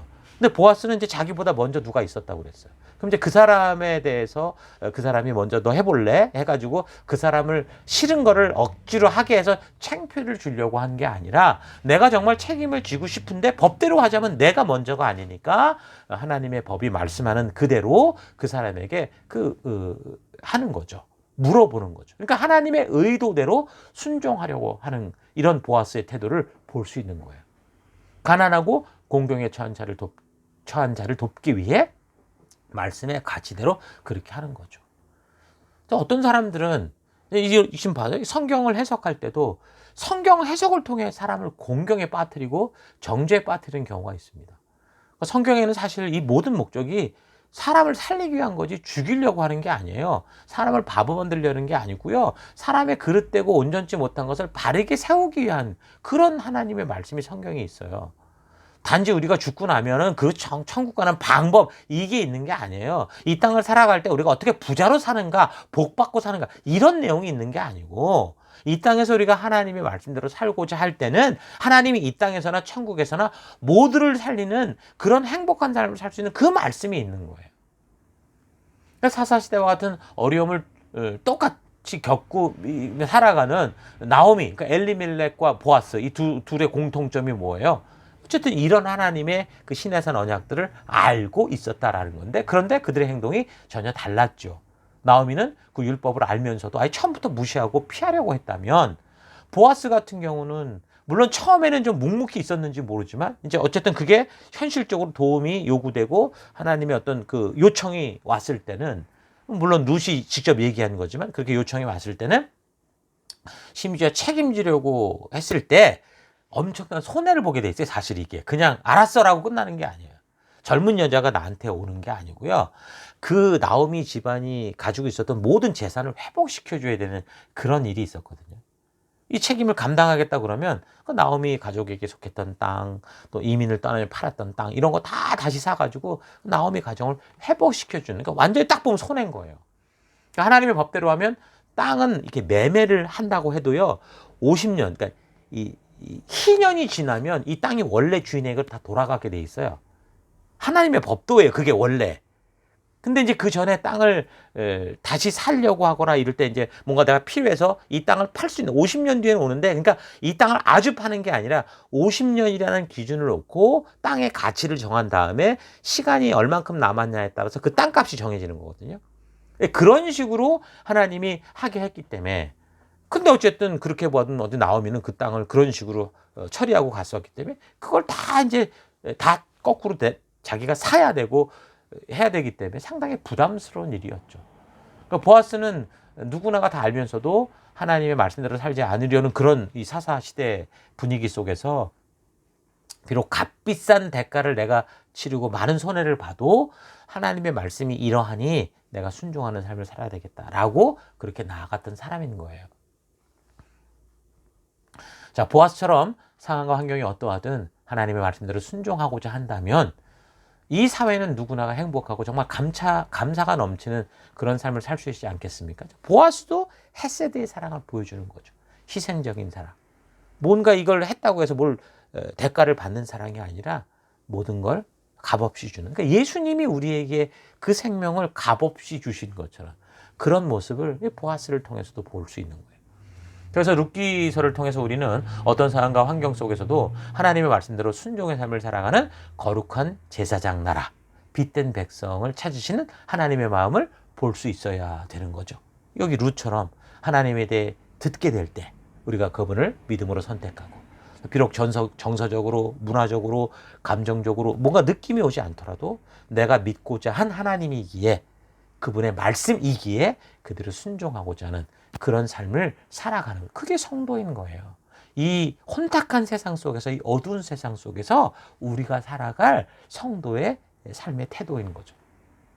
하나님의 명령과 약속을 오랜 시간 동안 몰랐지만 하나님을 믿는 믿음을 따라 산 그래도 그 룻이라는 이런 여자가 있었는가 하면 하나님의 명령과 약속을 잘 알면서도 자기 중심적으로 잘 살았던 나오미 같은 이런 사람도 있었다는 거 잊지 마십시오. 그리고 나는 어떤 모습인지를 되돌아봐야 돼. 그래서 우리의 삶의 현장에서 나오미처럼 하나님의 명령과 약속을 피해 다니는 인생, 정말 자기 것을 추구하는 인생이 아니라 룻이나 또 보아스처럼 비록 비싼 대가를 지불하며 내가 손해를 보게 된다고 해도 하나님의 말씀대로 그 가치대로 살아갈 것을 선택하고 믿음으로 살아가는 진정한 성도된 여러분과 제가 되길 바랍니다. 바로 이 룻기의 이야기를 통해 그렇게 변화되고 그렇게 성장하는 여러분과 제가 되기를 바라요. 자, 결국 그래서 성경의 역사 속에서 말씀대로 살아가는 이 믿음의 족보가 이런 순종의 삶을 통해 흘러가는 것을 이제 마지막 4장 끝에 보면 아주 귀중한 족보를 보여주고 있죠. 4장 18절. 베레스의 계보는 이러하니라. 베레스는 헤스론을 낳고 헤스론은 람을 낳았고 람은 암미나답을 낳았고 암미나답은 나손을 낳았고 나손은 살몬을 낳았고 살몬은 보아스를 낳았고 보아스는 오벳을 낳았고 오벳은 이새를 낳고 이새는 다윗을 낳았더라. 아주 중요한 족보를 보여주죠. 근데 여기서 중요한 건요, 이 족보가 딱딱 이렇게 이어지는 건 아니에요. 이 살몬이라는 사람, 4장 21절에 살몬이라는 사람이 보아스를 낳았다고 그랬는데 그게 아니고요. 살몬 같은 경우는 누구였냐면 그 여리고의 정탐꾼으로 들어갔던 사람이에요. 그러니까 처음에 가나안 전쟁 초기에. 근데 지금 여기 그 룻의 이야기는 그 이후 한 200-300년이 지난, 200년 이상 지난 후의 얘기인데 살몬 다음에 보아스는 아니에요. 살몬 이후에 거의 뭐 200년의 역사가 빠지고 보아스로 이렇게 연결을 시켜놓은 거지, 이게 뭐 그런 건 정확한 건 아닙니다. 이것도 여러분 잘 알고 있어야 돼요. 또 어떤 분들은 또 이걸 잘못 알아서 이 보아스가 기생 라합의 어머니였으니까 그런 이 룻의 심정을 이해했다 이렇게 설명했는데 그건 좀 역사를 잘 헷갈려서 잘못 말씀하시는 거고, 그게 아니에요. 살몬 다음에 보아스의 이 사이가 한 200년 이상 중간에 뭔가 빠져있다는 걸 좀 알면 돼요. 어쨌든 중요한 건 예수님의 족보라는 게, 다윗의 족보라는 게 살몬이라는 여리고 기생 라합이 들어가서 나왔고, 또 보아스 같은 경우는 모압 여인 룻이 들어가서 결국 그렇게 흘러가 나온 게 다윗의 족보라는 거죠. 무슨 말이에요? 믿음의 족보라는 거예요. 하나님의 족보는. 그래서 룻과 보아스의 이야기는 사사시대와 같은 불순종이 판을 치는 이 세상을 살아가는 우리에게 성도란 이 혼탁해 보이는 세상 속에서 어떤 믿음의 삶을 살아가야 되는가라는 것을 분명하게 보여주는 아주 좋은 예라는 거죠. 그래서 쾌락을 추구하고 자기의 욕심대로 살아가는 오늘 우리가 살아가는 이 사회 속에서 하나님의 법대로 살 때 정말 뭐 보아스처럼 손해보는 것 같고 뒤처지는 것 같은 느낌이 만연한 이 사사시대 같은 이곳에서 이 룻기는 뭘 보여줘요? 믿음의 사람들인 여러분과 제가 어떤 태도와 어떤 자세와 어떤 행동력을 가지고 살아가야 되는가라는 걸 분명하게 보여주고 있는 이런 이야기입니다. 잘 기억하십시오. 자, 그래서 우리가 이제 믿음을 시작하는 사람들은 이런 룻의 삶을 본받고 정말 그런 하나님의 살아계심과 이 초대를 통해 믿음 안으로 들어오기를 바라고요. 믿음대로 살아갔던 사람들은 나오미가 아니라 좀 보아스를 본받아서 정말 하나님의 말씀을 바르게 알고 그 말씀대로 부끄러움 없이 좀 바르게 적용하고, 우리가 손해를 보고 조금 우리가 좀 안 좋은 상황이 될 수 있어도 순종하며 살아가는 그런 복된 삶의 태도를 가지는 여러분들 될 수 있기를 바랍니다. 자, 그리고 우리가 이 교회 공동체를 또한 그렇게 누군가가 들어왔을 때 가슴이 아픈 자, 뭐 마음이 아픈 자, 뭐 아무튼 상처받은 자, 어떤 뭐 하다못해 우리의 어떤 재정적인 것에부터 어떤 사람이 들어오든 간에 우리가 하나님의 법 안에서 뭔가 회복시킬 수 있는 그런 교회, 그런 공동체, 그런 셀로 만들어가는 여러분과 제가 될 수 있기를 바랍니다. 자, 이 정도면 여러분 룻기를 읽으면서 충분히 이 상황을 이해하고 이 룻기의 내용을 이해하고 성령 하나님의 깊은 음성, 우리에게 말씀하신 음성을 들을 수 있고, 그래서 하나님의 의도를 알 수 있을 것이라 생각합니다. 이 한 주간 또 귀하게 묵상하고 그 길로 가는 여러분 되기를 바라요. 자, 다음 주에 우리 계속해서 사무엘상으로 넘어가서 그 역사로 살펴가도록 하겠습니다. 자, 우리 들은 말씀을 가지고 잠시 묵상하며 기도하겠습니다. 함께 잠시 묵상하겠습니다. 예, 룻과 보아스 그리고 나오미 모두 한 시대를 똑같이 살았지만 전혀 다른 삶을 살았던 사람들이죠. 보아스와 나오미는 하나님의 명령과 약속을 알고 거룩한 제사장으로서 빚된 백성으로 보냄을 받던 정체성을 아는 사람들이었었습니다. 근데 이제 나오미의 삶은 하나님의 명령과 약속이 없는 것, 그것을 피할 수 있는 것, 그 통치를 벗어날 수 있는 것, 그 모압 땅으로 갔지만 보아스 같은 경우는 그런 흉년의 시기, 정말 누구나가 다 고통을 받는 그런 시기 아닙니까? 사실 누구나가 좀 피하고 싶은 시기는 맞아요. 근데도 이 보아스는 그 고통의 시간에 동족들과 함께 비록 하나님의 징계를 통해 그런 어떤 어려움이 있었어도 말씀으로 돌아가고 그렇게 바르게 살려고 하는 순종의 길을 한 걸음씩 걸었던 사람이었습니다. 근데 결국 나오미는 어떻게 했어요? 모든 것을 다 잃어버렸고 하나님의 법 안으로 들어와서 그 결국 하나님의 도움을 받고 살 수밖에 없는 그런 인생이 된 거고, 보아스 같은 경우는 순종의 태도가 훈련되고 쌓여서 이제는 어떻게 된 거예요? 그 위기, 흉년의 위기 속에서도 함께 책임지는 삶을 살다 보니 비록 막 나서지는 않았어도 분명한 하나님의 부르심이 있을 때는 이제 손해를 보더라도 기꺼이 하나님의 법, 그러니까 사람을 살리고 모두가 행복하게 살 수 있는 삶을 위해서 기꺼이 자신을 희생하고 손해를 감수하는 그런 믿음의 거장이 되는 거죠. 여러분은 어떤 사람 같습니까? 나는 교회를 오랫동안 다니면서 어떤 신앙을 가지고 있습니까? 나오미식의 신앙을 가지고 있습니까? 아니면 보아스의 신앙을 가지고 있습니까? 잘 생각해 보세요. 자, 그리고 룻은 이제 처음 하나님을 믿었는데 그의 신뢰와 믿음은 아주 철저하고 대단했죠. 그저 내가 믿기로 했기에 그분의 말씀을 그대로 쑥쑥 빨아들이는 그런 사람이었습니다. 자신의 삶에 벌어지는 상황과 환경을 보고 뭐 하나님을 믿니 안 믿니 결정한 그런 사람이 아니에요. 오늘날도 그렇고 얼마나 그런 사람이 많습니까? 내가 뭘 기도원 같이 이걸 보여줘 저걸 보여줘 이래야 믿겠어, 이런 사람들 너무 많았는데 룻은 그런 시대 기도원과는 차원이 다른 사람이었어요. 이방인이었는데도 성경은 하나님은 이런 믿음의 모델을 통해서 당신이 찾으시는 그 믿음의 사람, 빛된 사람을 보여주는 거죠. 이런 사람이야. 나와 함께 걸을 수 있는 사람은 이런 사람이야. 역사 속에 벌어졌던 일들을 통해 우리에게 이걸 알게 해주시는 거예요. 여러분 또 그렇게 보면 여러분은 어떤 존재 같습니까?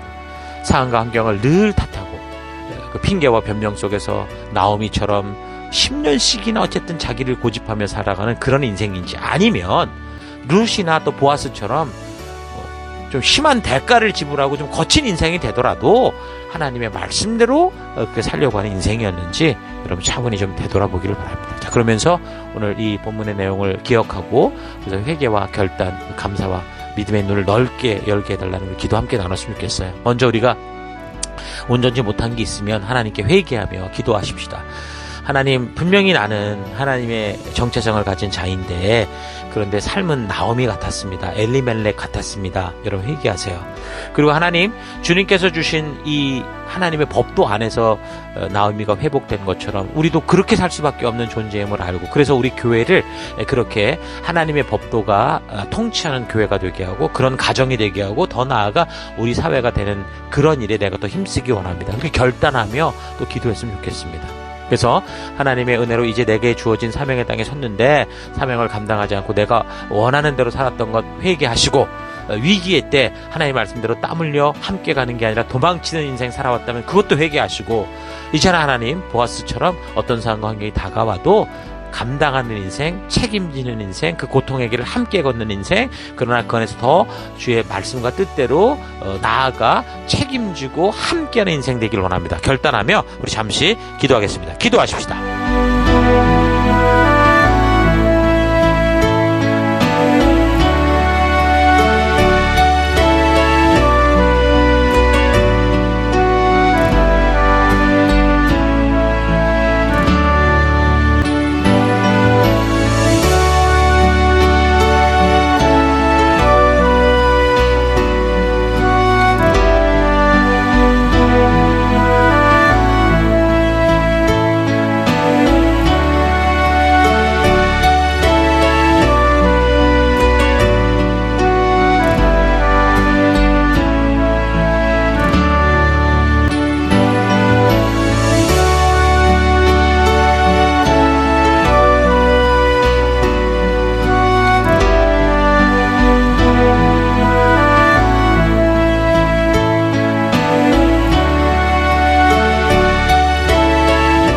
사랑의 하나님, 오늘도 귀한 이 말씀을 통해 오늘 우리의 삶의 도를 알게 하시고 하나님 우리가 어떤 사명의 길에 서 있는지를 알게 하시니 감사합니다. 하나님, 오늘 룻의 이야기를 통해 또 그 안에 나오는 이 나오미나 보아스의 이야기를 통해 하나님 나를 되돌아볼 때 우리가 하나님의 은혜로 이제 내게 주어진 사명의 땅에 이렇게 보냄을 받았는데 하나님, 내게 주신 이곳에서 그 사명을 바르게 감당하지 않고 내가 원하는 것을 따라 나만을 위해 살아왔던 하나님, 이 삶을 회개합니다. 위기의 때에 하나님의 말씀대로 그곳에서 함께 우리 지체들과 땀 흘려 우리가 나아가야 될 그때 이곳을 피하고 도망치는 그런 인생을 살아왔던 것 회개합니다. 하나님, 이제는 그런 삶이 아니라 보아스처럼 어떤 상황과 환경이 다가온다고 해도 주님께서 맡겨주신 이 공동체를 믿음으로 지켜가는 내가 되길 원합니다. 그래서 많은 사람들이 이 공동체 속에 돌아왔을 때 하나님의 은혜로 회복되는 그들의 마음의 병이, 그들의 육체의 질병이, 그들의 모든 고민들이 회복되고 하나님의 은혜로 건강해져가는, 회복하는 공동체를 세워가는 내가 되고 우리가 되길 원합니다. 피하고 핑계대는 인생이 아니라 말씀대로 도전하며 사명대로 살아가는 우리가 될 것을 결단합니다. 하나님, 이 한 주간도 그렇게 그런 믿음의 길을 걷게 하시고 그런 죽은 곳에서 빛을 밝히고 생명을 살리는 하나님, 그런 보아스와 같은 우리로 부르실 하나님, 그 하나님과 동행하는 내가 되기를 간절히 바라옵고 감사드리며 예수님 이름으로 기도했습니다. 아멘.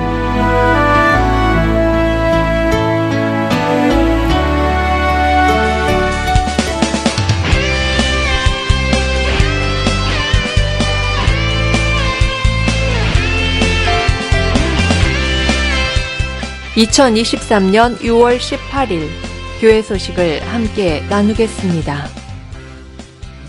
이번 주는 2023년 셀위크 20번째 주간입니다. 주중에 함께 모이는 셀 모임은 그냥 교회에 가면 모이는 소그룹이라는 개념을 넘어 우리에게는 이것이 성도의 삶의 터요, 하나님 나라인 교회입니다. 하나님이 그의 백성들을 위해 준비하신 가정입니다. 하나님께서 구원받은 백성들을 위해 영적인 가정을 준비하셔서 주 안에서 새롭게 태어난 생명들이 그곳에서 먹고 자라며 성장할 수 있게 준비하신 것이 진정한 교회인 셀입니다. 그래서 우리는 각자의 영적인 가정 셀을 통해 서로 사랑과 관심을 가지고 함께 연결된 영혼 한 사람 한 사람이 스스로 주도성을 가지고 말씀의 가치를 따라 살아가는 성도답게 강건해져 갈 수 있도록 강단을 통해 전달되는 하나님의 말씀을 부지런하고 성실하게 나누며 말씀의 꼴을 바르게 먹여 바른 성경적 정체성을 가질 수 있도록 해야 합니다. 또한 세상 그 어디에서도 말할 수 없는 아픔과 슬픔과 두려움들을 함께 나누고 함께 그것을 위해 기도하며 삶에서 능히 이겨낼 수 있도록 함께 걸어가는 일들을 해야 합니다. 그래서 사랑의 돌봄과 성경과 역사를 통해 하나님의 의도를 알게 하는 교육이 셀로 함께 모이는 부르심의 목적임을 잊지 말고 하나님이 부르신 바른 방향을 향해 바른 방법으로 서가는 우리가 되십시다. 하나님께서 우리의 회복과 축복을 위해 준비하신 셀 모임으로 적극적으로 모여주시기 바랍니다. 매월 세 번째 주간 저희 교회가 집중하는 사역 포인트는 전도입니다. 이 한 주간 더더욱 집중하여 하나님께서 우리를 부르신 증인된 사명에 순종하는 삶으로 나아갈 수 있기 바랍니다. 전도는 성도가 구원받은 이유이고 교회로 존재하는 목적임을 잊지 말고 더더욱 우리의 삶의 현장에서 사람들을 하나님의 마음이 있는 곳으로 인도하고 회개하고 하나님 나라로 들어올 수 있도록 하는 전도에 힘쓰는 우리가 되십시다.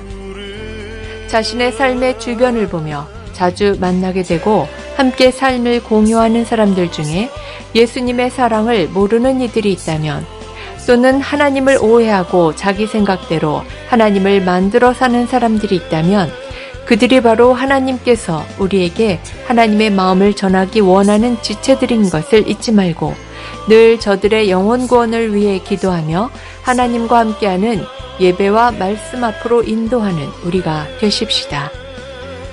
삶의 순간마다 우리와 만나게 되는 이들에게 하나님의 마음을 전하는 전도에 힘쓰는 우리가 되기를 바랍니다. 저희 교회를 새로 방문해 주신 지체들을 환영합니다. 오늘 각자의 처소에서 영상 온라인 예배로 참석해 주시는 분들과 이곳 예배당으로 처음 참석해 주신 여러분을 환영합니다. 예배 후 성도의 교제는 본당 옆 건물 1층 로버트 화이트홀에서 모이게 됩니다. 함께 오셔서 귀한 성도의 교제 가운데 하나님의 은혜와 축복을 경험하실 수 있기 바랍니다. 주중에는 연결된 셀들과 온라인, 오프라인을 통해 모이는 셀 모임이 있습니다. 각 셀마다 정해진 요일에 온라인으로 또는 오프라인으로 함께 모이고 있으니 셀 모임에도 적극적으로 참여하여 하나님의 마음이 담긴 성경과 역사를 지체들과 함께 나누며 하나님 안에서 나는 누구인지를 바르게 알아가는 축복된 시간들을 나누시기 바랍니다. 다음 주일 예배는 예배당에서 드립니다. 우리가 예배를 드리고 있는 멜번시티 CBD 안에 있는 스카스 처치에서 2시에 예배를 드립니다. 미리 예배 시간 5분 전까지 오셔서 거룩하고 귀한 예배, 하나님의 말씀으로 거듭나는 예배 되도록 하십시다. 우리가 드리는 예배는 계속해서 매주 영상으로 미리 준비되어 교회 사이트에 매주일 오전 6시에 업로드됩니다. 또한 교회 유튜브에도 같은 시간에 업로드가 되니 어떤 이유로든 예배당 예배를 나오지 못하게 되는 경우 각자가 처한 처소에서 각자 가능한 시간에 하나님의 부르심 앞에 스스로 나아가 예배 드리실 수 있기 바랍니다. 내가 처한 어떤 상황과 환경 속에서도 변함없이 거룩한 예배자로 서서 온전한 예배를 드리실 수 있기 바랍니다. 지금까지 6월 18일 교회 소식이었습니다. 한 주간도 믿음으로 말씀 따라 승리하는 여러분들 되시기 바랍니다. 하나님 말씀 계속해서 우리 함께 우리 교회가 존재하는 목적을 외치고 축도로 예배를 마치겠습니다. 2023년 사람을 세우는 교회임을 잊지 않고 살아가는 교회 되기, 그 사명을 감당할 때 사랑을 가지고 사명을 이루는 교회 되기, 하나님이 주신 방향을 잃지 않고 열심을 다하는 교회 되기, 사명을 위해 구별하신 열방의 제사장 나라 거룩한 교회 되기, 어떤 상황과 환경 속에서도 하나님의 말씀대로 용기 있게 순종하는 교회 되기. 아멘. 자, 이런 부르심을 잊지 마시고 또 각자의 삶의 현장 속에서 이 부르심을 따라 승리하는 한 주 되시기 바랍니다. 다 같이 기도하겠습니다. 이제는 우리 주 예수 그리스도의 은혜와 하나님의 그 크신 사랑하심과 성령님의 감화, 감동, 위로, 축복, 충만하심이 하나님 나라는 특별한 관계나 혈통이 아니라 오직 하나님의 살아계심을 믿는 믿음과 그래서 그의 말씀의 가치대로 살아가는 그 누구라도 살아가는 하나님의 나라임을 확실히 알고 믿고 룻과 같이 하나님을 믿는 믿음을 선택하며 말씀의 가치대로 순종하고자 하는 모든 백성들 머리 위에 이제로부터 영원토록 함께 하실지어다. 아멘. 하나님 말씀에 한 명을 거는 자